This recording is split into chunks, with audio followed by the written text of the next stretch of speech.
우리 공동체는 계속해서 이 출애굽기 말씀을 함께 묵상하고 있습니다. 오늘 읽은 이 본문은 지난 화요일 본문 말씀이었습니다. 자신을 노바디로 여기며 살았던 모세를 하나님께서 찾아오시고 또 세워주셨습니다.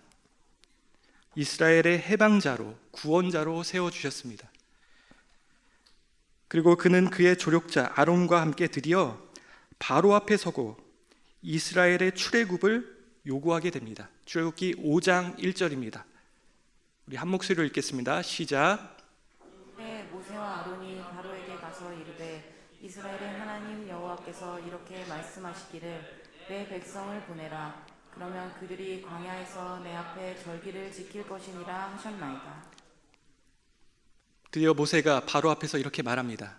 그러자 바로가 이렇게 대답합니다. 5장 2절입니다. 제가 읽어드리겠습니다. 바로가 이르되 여호와가 누구이기에 내가 그의 목소리를 듣고 이스라엘을 보내겠느냐. 나는 여호와를 알지 못하니 이스라엘을 보내지 아니하리라. 단호하게 거절합니다. 그리고 가서 너희의 노역이나 해라, 일이나 해라 라고 이야기합니다. 더 나아가 이전보다 더 무거운 노역의 짐을 이스라엘 백성에게 지어줍니다. 그들은 그동안 벽돌을 만드는 그 집을 대주었습니다. 하지만 이제부터는 그 집마저 너희가 구해서 벽돌을 만들어라. 대신 벽돌의 양은 줄어서는 안 된다. 일의 가중이 된 것이죠. 더 힘든 노역을 하게 된 것입니다. 바로의 이런 폭정에 이스라엘 백성은 신음하게 됩니다. 이로 인해 모세는 또 크게 낙담합니다. 하지만 하나님은 재차 모세에게 그의 사명의식을 알려주십니다. 끊임없이 그를 세워주십니다. 그리고 모세와 아론은 다시 바로 앞에 서서 재차 이스라엘의 출애굽을 요구합니다. 보내달라. 하지만 우리가 잘 알다시피 바로는 계속 거부합니다. 그리고 이제 7장부터는 이스라엘의 출애굽을 계속 거부하는 애굽과 바로에게 하나님이 재앙을 내리십니다. 바로 10가지 재앙이죠. 첫 번째는 나일강을 포함하여 애굽의 모든 물이 피로 변하는 재앙이었습니다. 그리고 둘째는 개구리가 올라오는 재앙이었습니다. 셋째는 티끌이 이가 되는 재앙이었습니다. 넷째는 파리의 재앙, 다섯째는 가축의 죽음, 그리고 여섯째는 악성 종기가 나는 그런 재앙이었습니다. 그리고 일곱째 재앙은 우박이 떨어지는, 애굽의 전역에 우박이 떨어지는 재앙을 내리십니다. 여러분, 여호와 하나님께서 이렇게 애굽 땅에 재앙을 내리신 이유가 무엇이었을까요? 물론 이스라엘 백성을 출애굽시키기 위함이었을 것입니다. 그런데 하나님께서 재앙을 내리신 궁극적인 목적은 이것입니다. 오늘 본문 2절에 나와 있습니다. 우리 본문 2절 말씀 다시 한 번 더 읽기 원합니다. 시작. 애굽에서 행한 일들 곧 내가 그들 가운데서 행한 표징을 내 아들과 내 자손의 귀에 전하기 위함이라. 너희는 내가 여호와인 줄을 알리라. 너희는 내가 여호와인 줄 알리라. 내가 여호와인 것을 너희가 알게 될 것이다 말씀하십니다. 하나님을 알게 하시겠다는 것입니다. 하나님이 주님이신 것을 알게 하시겠다는 것입니다. 여기서 알다라는 단어는 우리가 잘 아는 히브리어로 야다라는 단어입니다. 깨달아 알다, 그리고 바로 알다, 체험해서 알다, 경험해서 안다라는 의미를 가지고 있죠. 여러분, 이 표현은 10가지 재앙과 자주 등장합니다. 내가 여호와인 것을 너희가 알게 될 것이다. 하나님은 애굽 사람들을 어떻게 벌하였는지를, 그리고 그들에게 어떤 이적을 보여주었는지를 이스라엘 자손 대대에게 알리게 하려고, 그리고 또 하나님만이 유일한 주권자이시고 통치자이신 것을 애굽과 또 바로가 알기를 원하셨던 것입니다. 모세의 최초 출애굽 요구에 바로가 뭐라고 거절했습니까? 여호와가 누구이기에 나는 여호와를 알지 못한다, 이렇게 말하며 거절합니다. 이런 바로로 하여금 하나님은 하나님이 어떠한 분인지를 분명히 알게 하시기 위함이었습니다. 그래서 이 10가지 재앙을 내리시는 것입니다. 그런데 여기에 맞서는 바로의 완악함도 만만치가 않죠. 바로가 하나님이 어떠한 분인지를 빨리 깨달아 알아 이스라엘 백성들을 빨리 보내주었다면 10번째까지 가지 않았을 것입니다. 여기까지 오지 않았을 것입니다. 그러나 바로는 여전히 고집을 부립니다. 그래서 하나님은 이제 메뚜기 재앙을 내리시겠다 말씀하십니다. 오늘 본문 4절 말씀 다시 한 번 더 읽기 원합니다. 4절입니다. 시작. 내가 만일 내 백성 보내기를 거절하면 내일 내가 메뚜기를 내 경내에 들어가게 하리니. 지금까지 있었던 재앙, 되게 무시무시한 재앙들이었습니다. 그런데 이 메뚜기 재앙은 더 엄청난, 정말 무시무시한 재앙이었습니다. 불과 1, 2년 전에 그 북아프리카에 주로 서식하는 사막 메뚜기의 개체수가 비정상적으로 증가했다고 합니다. 그래서 이 메뚜기 떼가 동아프리카 일대를 휩쓸었다고 합니다. 케냐, 에티오피아, 소말리아, 그리고 탄자니아와 우간다를 다 휩쓸었다고 합니다. 그리고 수단과 남수단에 이르기까지. 이 메뚜기 떼는 바람을 타고 하루 최대 150km까지 날아갈 수 있다고 합니다. 그리고 1제곱킬로미터 면적의 메뚜기 떼는 하루에 무려 사람 3만 5천 명분의 식량을 먹어치운다고 합니다. 하루에. 메뚜기 떼는 목초지와 농작지를 황폐화합니다. 그래서 새로운 작물이 자라나지 못하게 합니다. 이는 농사와 목축으로 생계를 이어가는 주민들에게, 우리들에게 엄청난 피해를 주는 것입니다. 여러분, 메뚜기가 가지는 상징은 이것입니다. 파괴, 파멸, 황폐함입니다. 메뚜기 떼가 한번 쓸고 간 자리는 초록색이 남지를 않습니다. 초록색이 없습니다. 완전히 황폐하게 됩니다. 당시 애굽의 지도를 남과 북으로 보면 애굽의 남과 북이 약 800km 정도 됐습니다. 그런데 14절을 보면 그 애굽 전 지역을 메뚜기 떼가 덮었다고 말합니다. 엄청난 재앙이었습니다. 애굽의 초록색을 지워버렸습니다. 그나마 남아있던, 우박으로 피해를 입었지만 그나마 남아있었던 애굽의 초록색을 이 메뚜기 떼가 다 지워버립니다. 이런 무시무시한 재앙을 하나님은 4절 말씀을 통하여 미리 예고하고 계신 것입니다. 그런데 여러분, 이 4절 말씀을 보면 하나님은 여전히 바로에게 기회를 주고 계심을 알 수 있습니다. 우리 4절 말씀 다시 한번 볼까요? 다시 한번 읽겠습니다. 시작. 내가 만일 내 백성 보내기를 거절하면 내일 내가 메뚜기를 내 경내에 들어가게 하리니. 바로 내일이라는 표현 때문입니다. 내일. 바로 네가 내 백성 보내기를 거절하더라도 내일까지는 내가 기회를 줄게. 다시 한번 생각해봐. 여전히 기회를 주시는 것입니다. 여지가 남아있는 것입니다. 여러분, 하나님은 우리를 향해서 끝까지 하나님의 시간을 늦추십니다. 이유는 하나입니다. 이유는 하나. 바로 하나님께 돌아올 수 있도록 기회를 주시는 것입니다. 기회가 있다. 너에게 기회가 있다. 돌아와라. 나를 알아라. 말씀하시는 것입니다. 그러나 바로는 하나님의 이 수많은 기회를 다 거절하죠.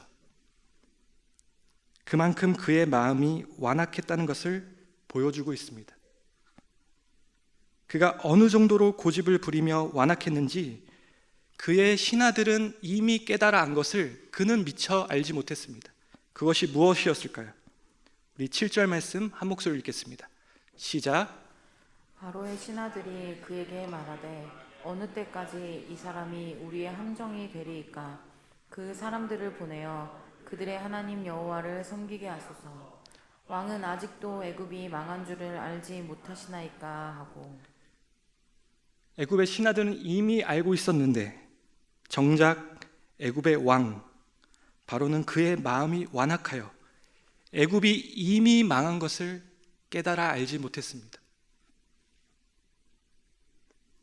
바로도 이 말에, 신하들의 말에 충격을 받았던 것 같습니다.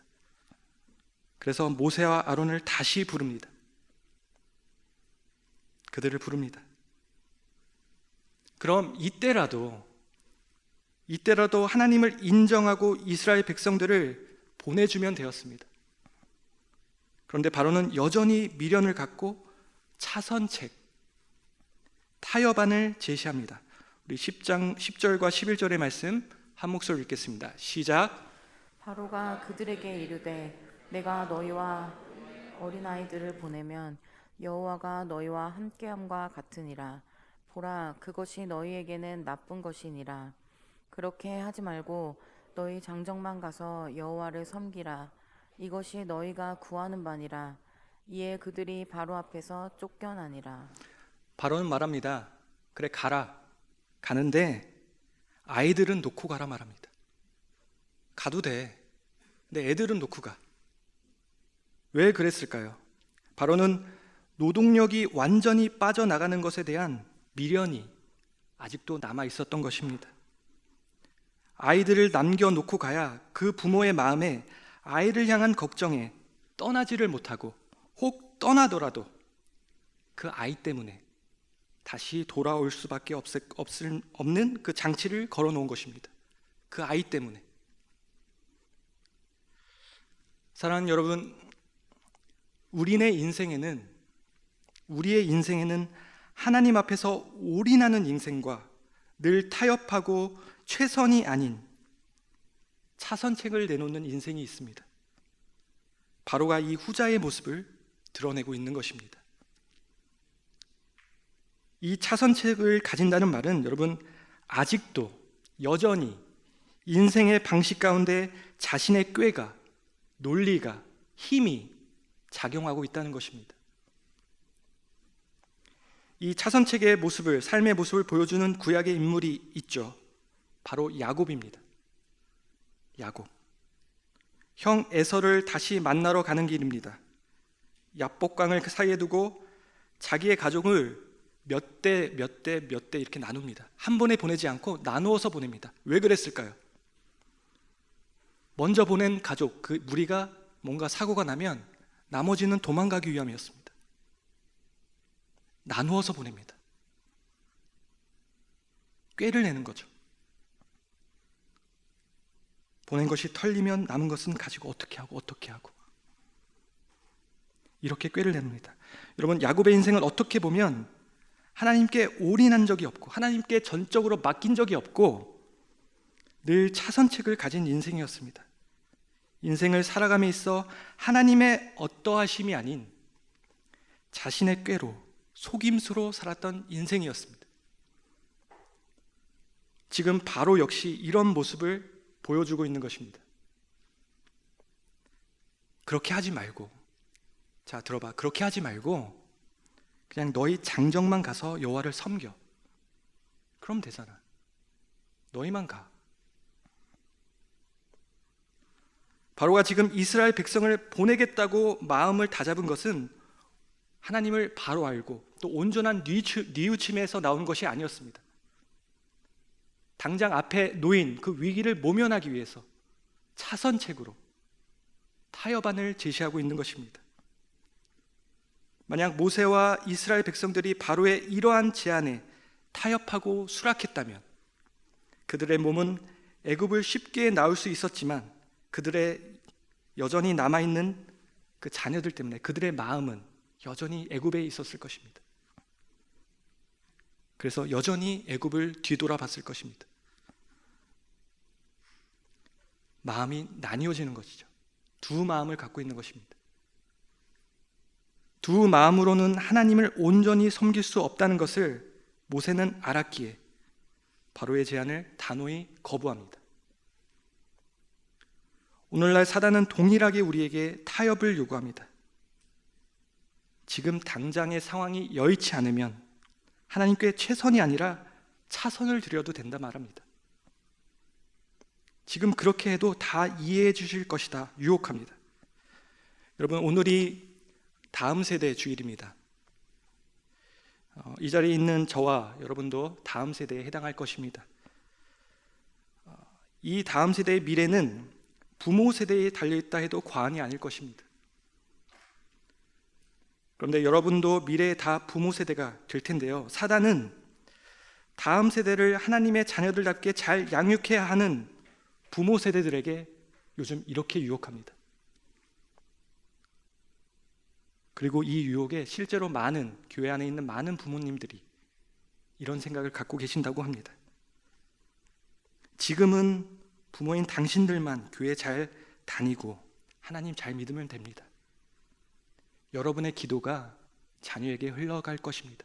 자녀는 지금 준비하게끔 해주세요. 자신들의 공부와 학업과 또 미래의 직장을 위해서 준비하게 해주세요. 당신들은 그냥 기도하면 됩니다. 그 기도가 흘러갈 것입니다. 요즘 얼마나 세상이 경쟁이 치열합니까? 지금은 준비할 때입니다. 공부할 때입니다. 치열하게 살아야 할 때입니다. 지금은 그냥 기도만 해주면 됩니다. 이렇게 유혹합니다. 그리고 많은 부모님들이 안타깝지만 그렇게 생각하시고 행동한다고 합니다. 사단은 우리에게도 속삭입니다. 주변 사람을 통해서든 사회의 전방적인 풍조나 분위기를 통해서 속삭입니다. 잘 생각해봐. 인생은 절대로 평등하지 않아. 그리고 우리가 확보해야 되고 우리가 누려야 되는 것은 다 제한적이야. 내가 안 하면 남이 먼저 가져가요. 그래서 내가 지금 가져가야 돼. 챙겨야 돼. 돈 많고 능력 있는 사람이 훨씬 중요해. 물 들어올 때 노 저으라고. 돈 버는 것도 다 때가 있어. 지금은 열심히 일하고 돈 벌고 나중에 그 돈으로 교회에 봉사하고 교회 좋은 곳에 쓰면 돼. 이렇게 속삭입니다. 제가 저 아팠던 얘기랑 비슷하게 많이 했던 얘기가 있죠. 제가 핸드폰 판매를 했던 적이 있습니다. 오늘까지만 하고 이제 더 이상 안 하겠습니다. 진짜입니다.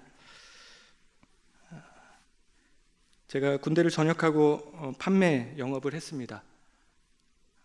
근데 되게 잘 팔았어요. 믿기지 않겠지만 잘 팔았습니다. 그리고 돈이 된다는 것을 알았습니다. 내가 이 정도 하면 이 정도의 돈을 벌 수 있구나 라는 것을 알게 되었습니다.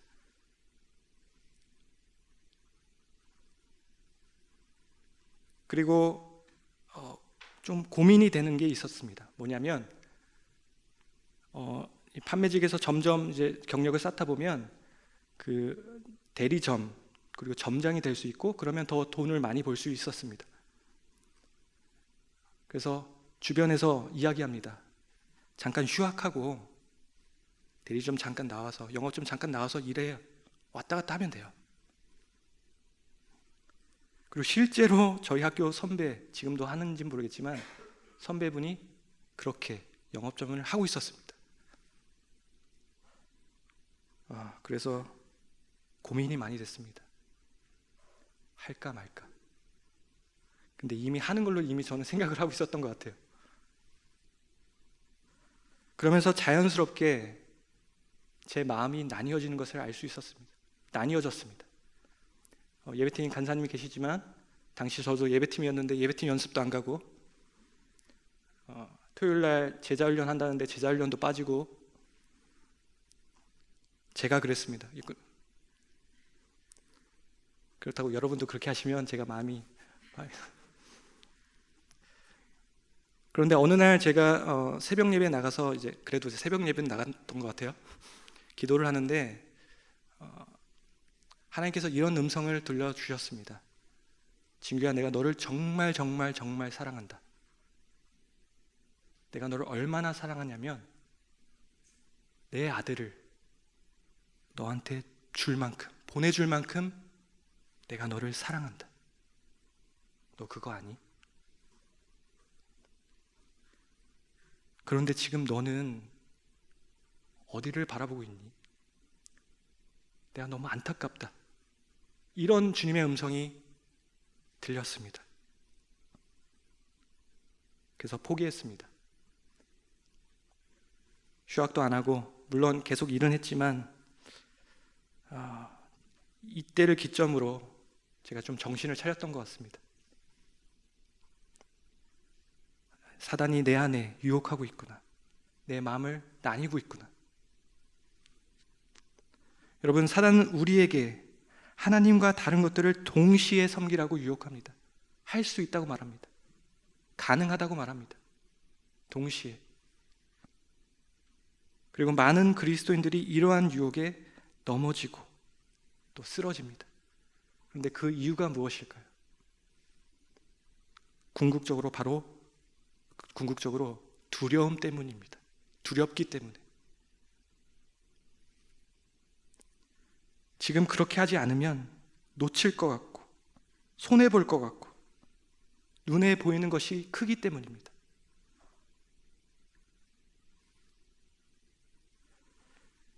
두려움. 여러분, 여호수아 17장에는 그 이스라엘의 지파 중에서 므낫세 반지파의 가나안 땅 분배 장면이 나옵니다. 그런데 이 여호수아서 17장을 계속 읽다 보면 므낫세 자손이 가나안 성읍의 주민들을 다 내쫓으라는 하나님의 명령을 어기는 모습이 나옵니다. 우리 여호수아서 17장 12절의 말씀 한 목소리로 읽겠습니다. 시작. 그러나 므낫세 자손이 그 성읍들의 주민을 쫓아내지 못하매 가나안 족속이 결심하고 그 땅에 거주하였더니. 이러한 모습은 요셉의 또 다른 지파인 에브라임 지파에게서도 볼 수 있습니다. 에브라임 지파도 그들의 기업에 속한 가나안 주민을 내쫓지 못했습니다. 하나님은 분명히 가나안 주민을 내쫓으라 말씀하셨습니다. 이런 명령을 하신 이유는 이스라엘 백성이 의로워서도 아니고 정직해서도 아니었습니다. 가나안 민족의 죄악 때문이었습니다. 그래서 그들을 다 내쫓으라 명령하십니다. 그런데 이런 하나님의 명령을 지금 므낫세 지파가 위반하고 있는 것입니다. 불순종하고 있는 것입니다. 그들은 아마 가나안 주민들의 군사력, 철병거로 무장한 가나안 족속이 두려웠을 것입니다. 그래서 그들을 내쫓지 않습니다. 지금 그리고 타협합니다. 지금 그냥 이렇게 잘 살면 되지. 내가 저들을 호의로 대하면 저들도 날 호의로 대할 것이다. 같이 행복하게 살면 되지 않나. 그리고 나중에 기회가 되면 그때 내쫓으면 되지. 이렇게 타협합니다. 하나님만을 전적으로 의지하지 않고 차선책 그들을 쫓아내지 않았던 것입니다. 이러한 모습의 가나안 족속은 결심하고 그 땅에 거주하였다 성경은 말하고 있습니다. 하나님은 내가 그들을 이스라엘 자손 앞에서 쫓아낼 것이다 분명히 말씀하셨습니다. 하나님께서 친히 이스라엘 백성 앞에서 가나안 주민을 쫓아내신다는 것입니다. 따라서 가나안 주민들을 므낫세 자손들이 쫓아내지 못했다는 것은 하나님을 전적으로 신뢰하지 못했다는 것입니다. 하나님이 하시겠다 말씀하셨는데 그 하나님을 신뢰하지 못했던 것입니다. 왜요? 그들의 군사력 그런 것을 보고 두려웠을 것입니다. 하나님께서 행하실 것을 믿음으로 바라보기보다 그들이 처한 환경과 상황들을 바라보고 그것들과 타협했던 것입니다. 므낫세 지파를 비롯한 이스라엘 자손들의 이 타협적이고 안일한 행위가 가나안 주민들을 자신들의 올무와 덫으로 돌아오게 하는 그 일을, 빌미를 주고 있는 것입니다. 우리 여호수아서 23장 13절의 말씀 한 목소리로 읽겠습니다. 시작. 확실히 알라. 너희 하나님 여호와께서 이 민족들을 너희 목전에서 다시는 쫓아내지 아니하시리니 그들이 너희에게 올무가 되며 덫이 되며 너희 옆구리에 채찍이 되며 너희 눈에 가시가 되어서 너희가 마침내 너희 하나님 여호와께서 너희에게 주신 이 아름다운 땅에서 멸하리라. 이스라엘 자손에게 올무와 덫이 되겠다 말씀하십니다. 그 가나안 족속이. 그리고 너희는 그 가나안 땅에서, 축복의 땅에서 멸할 것이다, 멸망할 것이다 말씀하십니다.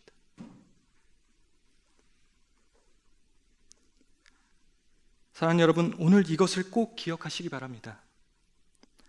사단이 오늘날 하나님의 백성들에게, 성도들에게 다가와 유혹하는 궁극적인 주제는 두려움입니다.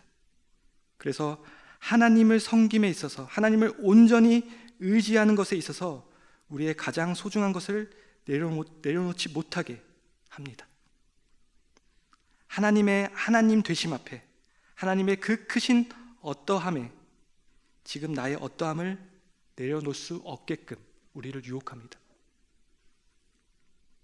그리고 우리에게 속삭입니다.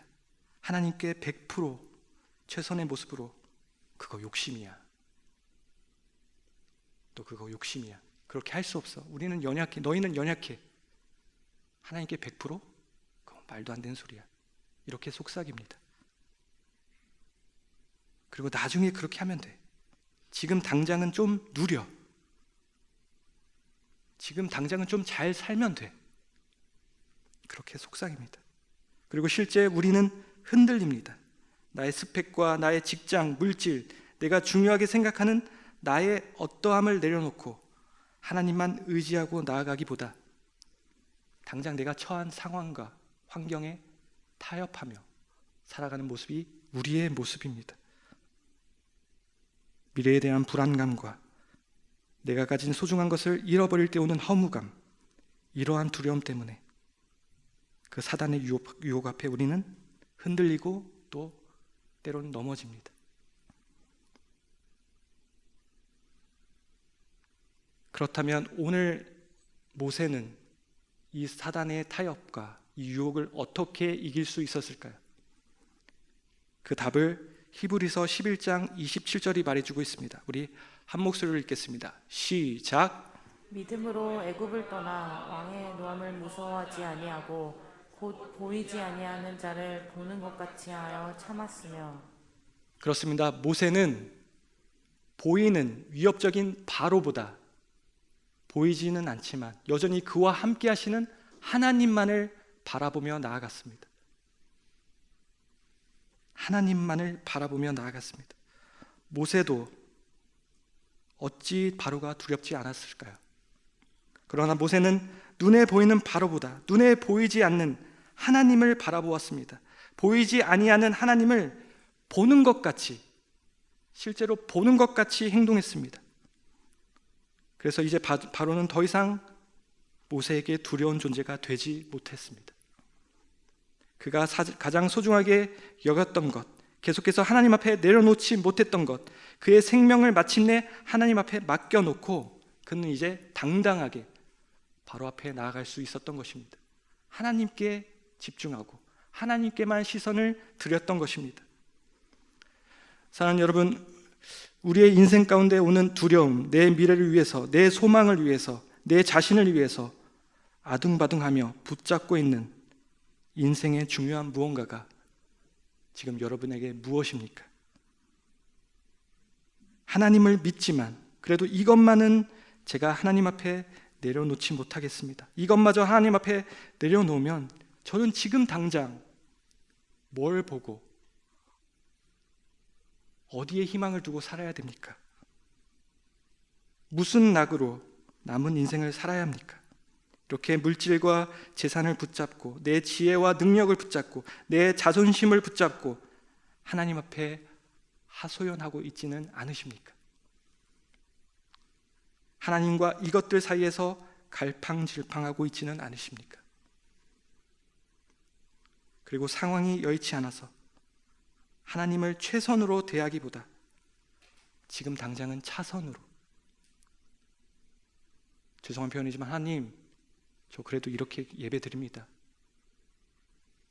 좋게 봐주세요, 이렇게 차선으로 하나님을 대하지는 않으십니까? 여러분, 부탁드립니다. 저를 포함해서 우리 모두가 모든 상황 가운데서 우리의 눈을 들어 하나님을 바라보는 우리 모두가 되기를 주님의 이름으로 축복합니다. 크신 우리 주님을 바라보시기 바랍니다. 우리가 전적으로 하나님만을 신뢰하며 하나님께 타협하지 않고 전적으로 올인할 때 하나님은 우리 모두를 귀하게 여기시고 우리와 늘 동행하여 주실 것입니다. 믿으십니까? 아멘. 여러분, 우리 하나님은 타협의 대상이 아니십니다. 전적으로 최선으로 온 힘을 다해서 믿고 따라야 되는, 신뢰해야 하는 분입니다. 타협의 대상이 아닙니다. 마태복음 13장에는 밭에 감추인 보화를 발견한 농부의 이야기가 나옵니다.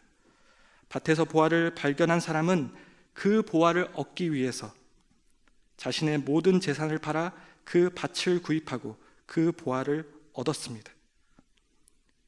이 사람이 자신의 모든 것을 팔아 보화를 얻은 것은 자신의 모든 것보다 이 보화가 값지다는 것을 알았기 때문입니다.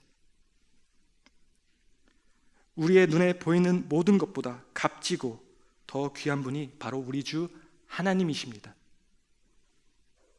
내가 가졌다고 하는 것들은 모두 잠시 후면 썩어 없어져 버릴 것입니다. 그러나 우리와 함께 하시는, 우리가 소유한 우리 주님은 영원히 우리와 함께 하시고 우리의 보화가 되어주시는 분이십니다.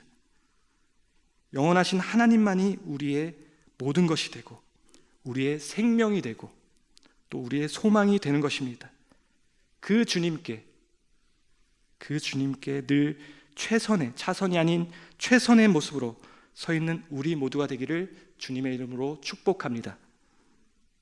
우리의 영원하신 기업 되시며 우리의 갈 길 다가도록 우리와 늘 동행하시는 하나님만을 더욱 바라며 따라가 가장 값지고 귀한 주님을 소유하는 주님의 귀한 백성들 되기를 다시 한 번 더 주님의 이름으로 축복합니다.